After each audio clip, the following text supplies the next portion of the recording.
राष्ट्राचा। नमस्कार, मी गौरी. संध्या लाईव्ह मध्ये आपलं सगळ्यांचं स्वागत। नुकत्याच झालेल्या जिल्हा परिषद आणि पंचायत समितीच्या निवडणुकांचा निकाल जाहीर करण्यात आलाय। त्यामध्ये जिल्हा परिषदेच्या 8 जागांपैकी 4 जागांवर राष्ट्रवादी काँग्रेस, 3 जागांवर शिंदे सेना गटानं आणि 1 जागेवर उद्धव सेना गटानं यश मिळवलंय। तर पंचायत समितीच्या 16 गणांपैकी शिंदे सेना गटानं 8, राष्ट्रवादी काँग्रेसनं 6, उद्धव सेना गटानं 1, तर भाजपनं 1 जागेवर विजय मिळवलाय। नारायणगाव वारुळवाडी गटात जिल्हा परिषदेचे उमेदवार नेहाव योगेश उर्फ बाबूभाऊ पाटे यांनी 13,829 मते मिळवून विरोधकांचा धुव्वा उडवत 7,500 मतांची विक्रमी आघाडी घेऊन दणदणीत विजय मिळवला। तर नारायणगाव पंचायत समिती गणाच्या उमेदवार सुषमा भावळ यांनी 6,773 मते आणि वारुळवाडी पंचायत समिती गणाच्या उमेदवार जयश्री बनकर यांनी 3,955 मते मिळवून विजय प्राप्त केला।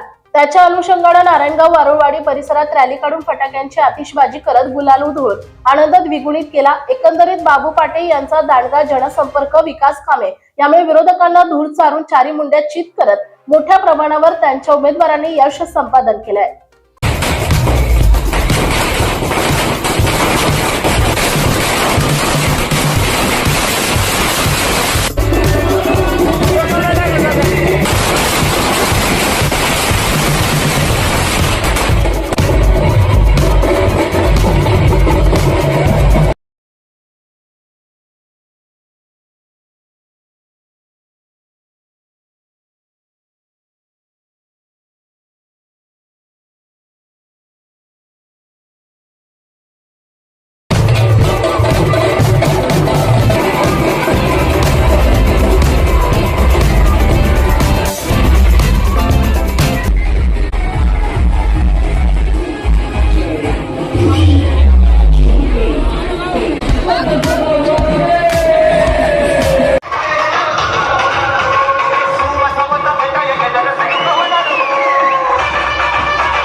चला आता सगळे हात वर करायचं।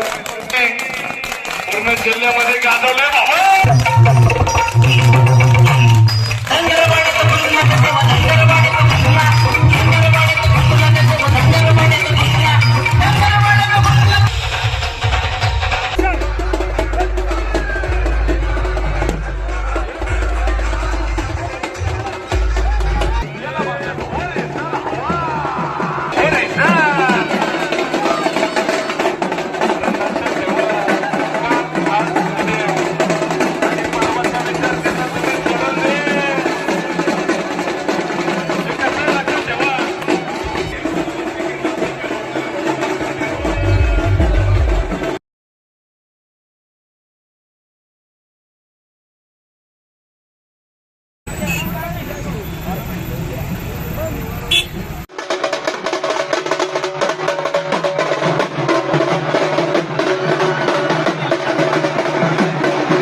संध्या लाईव्ह साठी प्रतिनिधी मंगेश पाटे, नारायणगाव। ताज्या आणि महत्त्वपूर्ण बातम्या पाहण्यासाठी आजच आमच्या संध्या लाईव्ह न्यूज चॅनलला YouTube वर सबस्क्राईब करा आणि बेल आयकॉन प्रेस करा।